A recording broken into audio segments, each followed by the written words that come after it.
The scene opens with Galadriel, alone and adrift in the vast ocean. The storm from the previous episode has subsided, leaving her surrounded by wreckage and debris.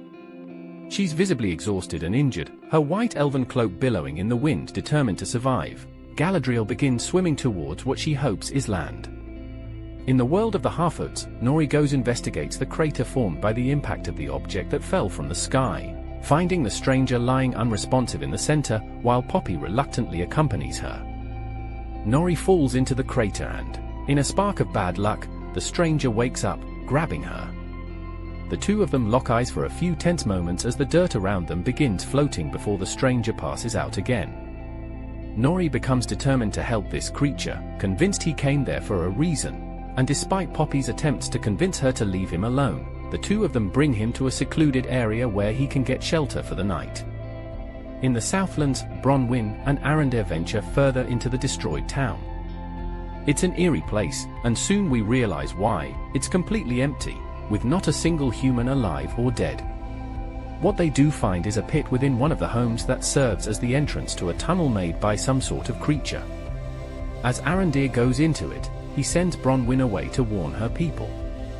Elrond is at Celebrimbor's workshop, a pure gem for fans of the Legendarium through its relics including Fina's hammer. Celebrimbor details his plans to build a tower with a powerful furnace for smithing by spring. To do it he needs a workforce significantly more powerful than the elves. To get this workforce, Elrond and Celebrimbor go to Khazad-dûm, the realm of the dwarfs. Despite saying he's good friends with Durin IV, Elrond is initially turned down when he tries to enter their kingdom. However, he has a trick up his sleeve as he invokes the right of Sigyn-Tarag, forcing them to let him into Moria, a beautiful and awe-inspiring city, unlike the desolate place it will later become. Once inside, he and Durin compete at splitting increasingly large boulders with axes. In the next scene, Nori came to Stranger and tried to communicate with him. Despite the language barrier, Nori is determined to connect with the stranger. She uses simple gestures and expressions, mimicking his movements and sounds in playful attempts to understand him. While foraging for food, Nori discovers a plump snail and decides to offer it to the stranger. As she approaches him, she gently introduces the snail, explaining it's edible and nutritious.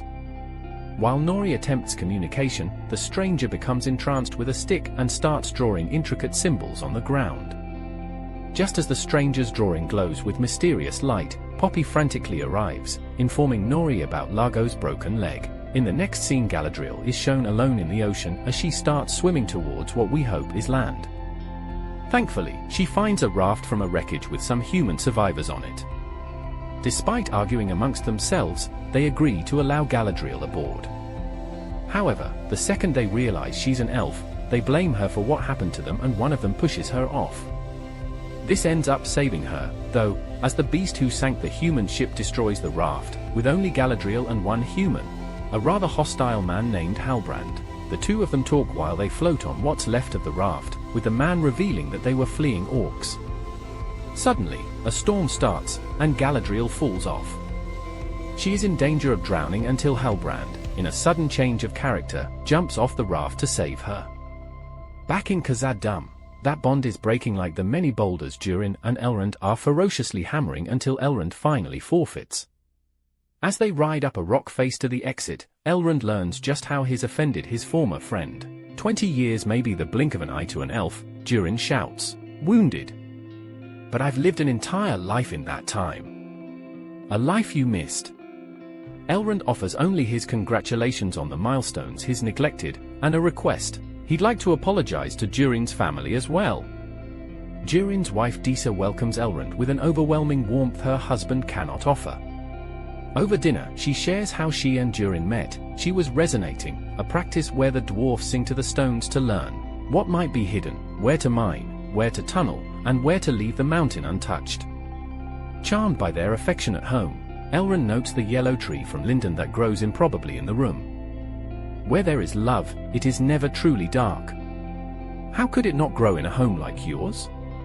Elrond asks. It's enough, Durin tells Elrond to stay. On the seas, Galadriel wonders what kind of man leaves his companions to drown, while Halbrand thinks she's a deserter.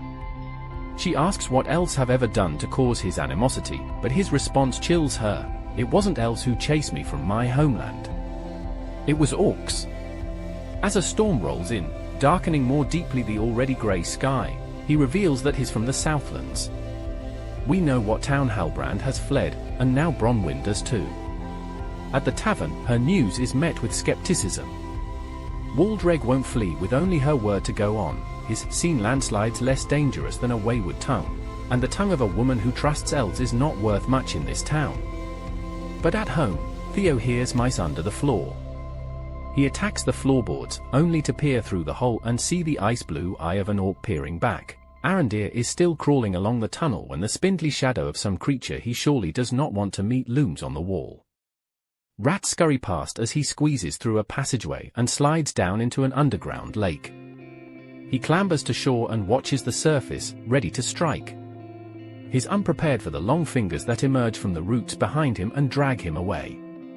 When Bronwyn arrives, her home is in shambles and there's a pit in the middle of the floor. She finds Theo hiding in their walls, then hides herself in the closet opposite, just as the clawed fingers, raspy breath, and skull-clad head of an orc emerge from the hole to prowl their room. The orc bursts through the closet doors to grab Bronwyn. They fight. The orc is vicious, but Bronwyn and Theo are resourceful and determined. When next we see the orc, it's just ahead that she's slammed onto the tavern table as proof and or pudding, as Waldreg requested. If there are any of you here who want to live, we make for the Elven Tower at first light, she declares, then storms away. Speaking of storms, Galadriel and Halbrand are in the middle of a doozy. The waves lash and roil their rickety raft, and they work together to hold it, and each other, together. Galadriel has bound herself to their makeshift mast and tells Halbrand to bind himself to her. But before he does, the raft breaks apart and Galadriel sinks through the water. Halbrand cuts the rope that ties her to the anchored wood and brings them both thrashing to the surface. Near the Harfoot camp, Nori has come to tell the stranger that they're migrating soon, and she can't help him. His strange magic affects the fireflies in their lanterns, and they burst free, spilling upwards like embers from a fire. He gently whispers in his unknown tongue, and they form a yellow constellation in the sky. Nori understands, he wants their help finding these stars. But after the still weak stranger collapses, the firefly in Poppy's palm dies, and all the twinkling yellow lights blink out. In the Hardfoot world, as this unusual phenomenon piques their curiosity, further highlighting the stranger's mysterious nature. Nori reaches out to touch a firefly, but it instantly extinguishes its light as if repelled by her touch. This subtle detail suggests a potential connection between the stranger and the natural.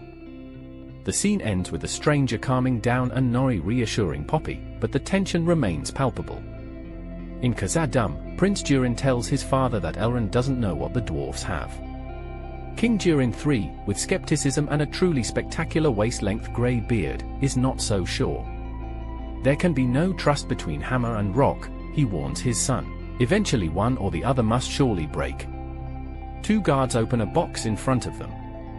We cannot see its contents, just the silvery blue light that illuminates their faces when it's opened. In the Southlands, Theo pulls out the broken, rusted sword he's been hiding, and as it whispers to him, he sees a glimmer of fire in the shattered blade. Just then, an oozing trickle of blood is pulled, or pulls itself, from the wound on his hand and inches toward the sword like an earthworm. As it makes contact, it hisses and sizzles, turning the flicker of fire in the sigil into a blaze. But rather than giving off smoke, it seems to inhale it, turning the smoke to metal, beginning to remake itself in front of Theo's eyes. In answer to Bronwyn's call, Theo's answer is ominous, "Yes, mother. I'm ready." Just as they escape the town, Galadriel and Halbrand have escaped the storm. They are unconscious on their raft when it drifts into the shadow of a large ship, a mysterious caped figure on deck silhouetted by the finely shining sun. Who is he? We'll find out next video.